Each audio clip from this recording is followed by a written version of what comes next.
From Elevate Digital, the Vocal Minority Report presents the Negro News Minute.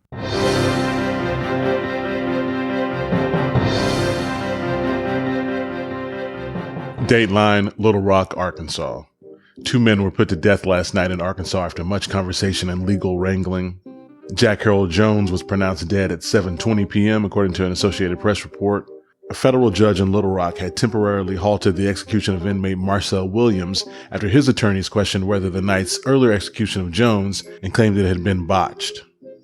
But it was a short reprieve. U.S. District Judge Kristen Baker lifted her stay after about an hour, paving the way for the 10:33 p.m. execution of Williams. His death warrant had been due to expire at midnight Central Time. Earlier in the evening, the U.S. Supreme Court had denied a request for a stay of execution for Williams. Williams was pronounced dead 17 minutes after the procedure began at the Cummins unit in southeast Arkansas. The deaths of Jones and Williams marked the nation's first double execution since 2000, so 17 years back when, of course, Texas put condemned inmates to death on the same night. Williams was convicted of the murder of Stacey Erickson, who was 22 at the time. On November 20th, 1994, in Jacksonville, Arkansas, it is said Williams forced motorist Stacey Erickson at gunpoint into the passenger seat of her car at a gas station and forced her to withdraw money from several ATMs for a total of $350. Erickson did not make it to work that day and did not pick up her child from the babysitter. Her body was later found in a shallow grave. Williams was sentenced to death in 1995 for her murder. Jack Harold Jones was convicted in the 1995 rape and murder of a 34-year-old mother, Mary Phillips, and that occurred in front of her young daughter. Jones, who'd argued that his health conditions could lead to a painful death, gave a lengthy last statement. His final words were, quote, "I'm sorry." He also said, "I hope over time you can learn who I really am, and I am not a monster." As we told you last week, Jones and Williams were among 8 inmates who were scheduled to be put to death in Arkansas before the April 30th expiration of 1 of 3 drugs used in its lethal injection protocol. The situation has drawn condemnation from across the country as critics assert that the rush to put inmates to death is preventing them from adequate legal review. One of the 8 inmates, convicted murderer Liddell Lee, was put to death last Thursday.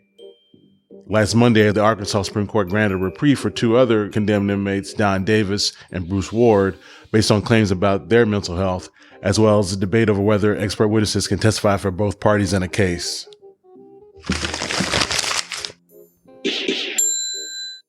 Dateline, Fresno, California. Corey Ali Muhammad admitted to killing 3 white people, according to CBS 47 Eyewitness News. He told the news station he is not a terrorist. He said he's been a victim of racial discrimination throughout his life and that white supremacy has to die. Good evening, I'm Matt Mendez. We have an Eyewitness News exclusive. This afternoon, I received a call from accused killer Corey Muhammad from the Fresno County Jail, where he remains locked up, accused of killing 4 men. For the first time, the suspect in this week's shooting spree tells his version of events. He's the man who was accused of taking innocent lives and creating chaos across Fresno. Did you kill 3 white men and shoot at 4 people Tuesday? Yeah. On Saturday, Corey Muhammad spoke with CBS 47 by phone from Fresno's downtown jail, where he admitted to killing a total of 4 people and spoke about his hatred of white men. Someone had to fight for them. Someone had to fight for all the people who died at the hands of racist white men. Police say Corey Muhammad terrorized Fresno beginning a week ago Thursday at this Motel 6. Muhammad claims his first killing happened after security guard Carl Williams disrespected him and his friend. Security guard was arguing with her, being very disrespectful, and so I shot him. You shot the security guard? Yes, sir. That's what I was standing from. From there, Muhammad says he hid from officers on top of a neighboring business. I scaled the wall, got on top of the roof, and stayed there until I felt it was safe enough to get down. A few days later, Muhammad says he discovered he was wanted by police and his photo and name were in the news. I was actually going to go turn myself in, and then I started thinking about the missing black women and children. I started thinking about Flint, Michigan. I started thinking about the crack cocaine epidemic. I started thinking about all the injustice and the atrocities that my people go through. And that's why I snapped. He tells us he shot at 4 white men, killing 3 of them just north of downtown Fresno. Those innocent men, Zachary Randalls, Mark Gassett, and David Jackson. I wasn't thinking like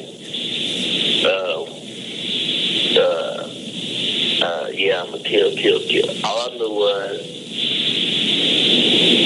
white supremacy or have to die. And the people who benefit from white supremacy and push white supremacy the most are white men. And he even says he shot at a woman unknowingly. That's the only regret I have, because in that car was a woman and children, and I'm glad none of them got hit. I'm so glad. I probably couldn't live with myself if I had hit a woman and a child.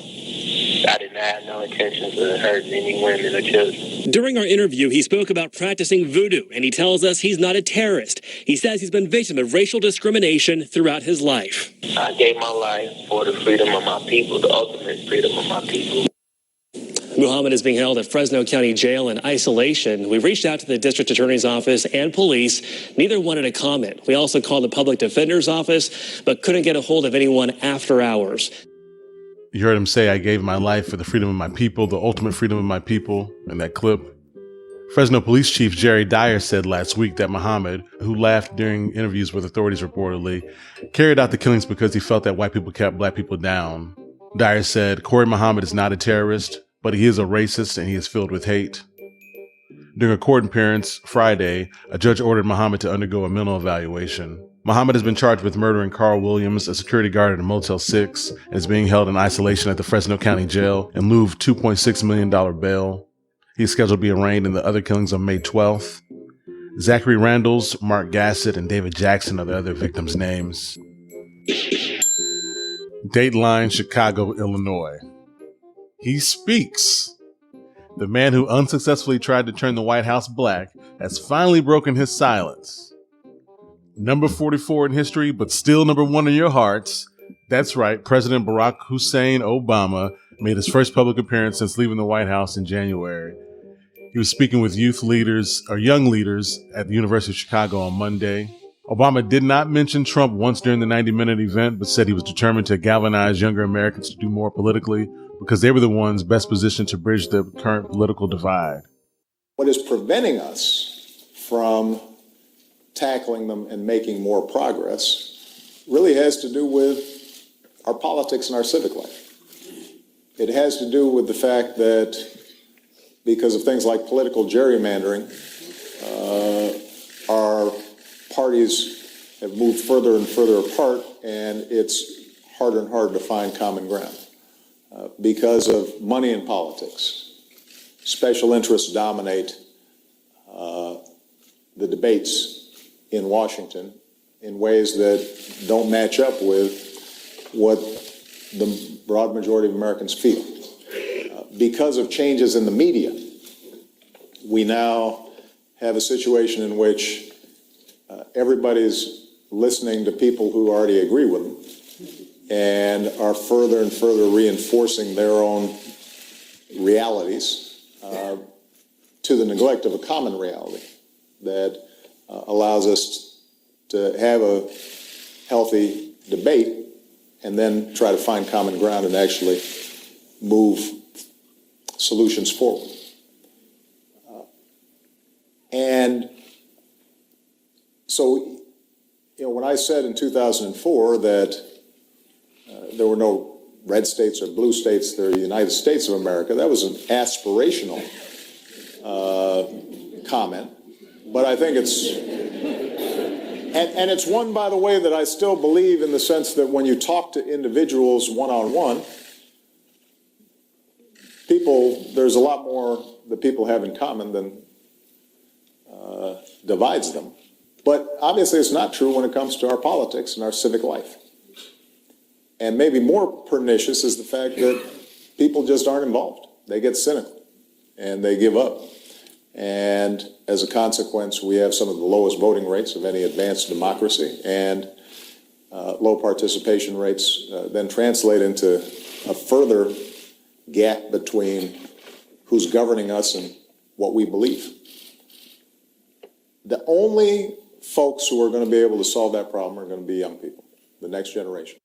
That audio was courtesy of the Washington Post. Obama kept with the trend set by his lovely wife. He decided to remain high and not go low. The Washington Post also noted that he made little mention of Republicans rushed to dismantle his legacy back in Washington as quickly as possible. Instead, he focused on political polarization, which he ascribed to gerrymandering electoral districts, money in politics, a politicized media, and voter apathy, especially among young people. He'll be in Boston next month to receive the John F. Kennedy Profile and Courage Award, and in Berlin to meet with German Chancellor Angela Merkel, and Italy to attend the Global Food Innovation Summit. His wife Michelle will deliver her first paid speech Friday in Orlando at a meeting of the American Institute of Architects. The former president did not mention his party's struggles after the disappointing 2016 election, but he said he wants to be a resource for young people looking to get involved politically, especially through a post-presidency foundation he's setting up. That's from an article by Amber Phillips and Juliet Elperin. Dateline, Cape Town, South Africa.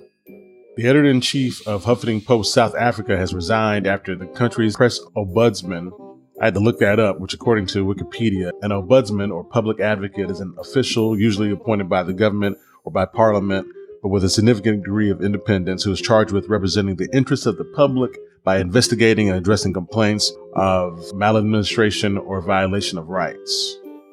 So, South Africa's press ombudsman condemned the website's racist publication of a blog post calling for voting rights to be stripped from white males. So let's talk about what happened. Varashni Pillay, who was a veteran South African journalist, drew some controversy as a result of a blog published on the Huffington Post South Africa's website on April 13th entitled, "Could It Be Time to Deny White Men the Franchise?" The article was written by Shelley Garland, an activist and feminist. First, let me say, as someone who struggles looking for titles for things I write in episodes, that's a pretty good title, I have to say. Shout out to Shelley. So the article made a case for stripping voting rights from white men on the basis that white male voters were responsible for, quote, some of the biggest blows to the progressive cause in the past year, including Brexit and the election of President Donald Trump. After public backlash, Pillay defended the piece. In a blog post on April 14th, she wrote, amongst other things, that, quote, dismantling the patriarchal systems that have brought us to where we are today, a world where power is wielded to dangerous and destructive ends by men, and in particular white men, necessarily means a loss of power to those who hold it. She had cited 9 different examples of messages and comments that were received, and then she went on to say, I think I'll read this whole thing for you guys. After posting those negative comments, she wrote, and that's not the worst of it. We've excluded the overtly racist, sexist, and violent comments that are quickly gathering in our inboxes. Garland's underlying analysis about the uneven distribution of wealth and power in the world is pretty standard for feminist theory. It has been espoused in many different ways by feminist writers and theorists for decades now. In that sense, there was nothing in the article that should have shocked or surprised anybody, or so we thought. It would appear that much of the outcry derives from a very poor reading of the article, or perhaps none at all. Dismantling the patriarchal systems that have brought us to where we are today, a world where power is wielded to dangerous and destructive ends by men, and in particular white men, necessarily means a loss of power to those who hold it, a loss of oppressive power. Those who have held undue power granted to them by patriarchy must lose it for us to be truly equal. This seems blindingly obvious to us. This doesn't necessarily mean we agree or endorse everything in Garland's blog. The point of our Voices section is to invite a wide array of voices and views. We hope, as reads continue to rack up on this blog, that those who are tempted to fire off an angry email to us would first engage with the underlying analysis in Garland's blog. All right, so that was her response published, and I really liked that post, actually. But unfortunately, though, it turns out that the post had some flawed analysis and erroneous facts, according to South African journalists, such as that white South Africans own 90% of South Africa's land. Apparently, this, amongst other things, raised suspicions of local journalists who, over the course of a few days, managed to uncover that its purported author, Shelley Garland, a grad student majoring in philosophy, as I mentioned, well, Shelley doesn't exist, so I take back my shout out. And the piece had in fact been penned by a white man named Marius Root. This discovery is what ultimately cost Pillay, who had been referred to, or is still referred to as a young rising star, is what cost her job.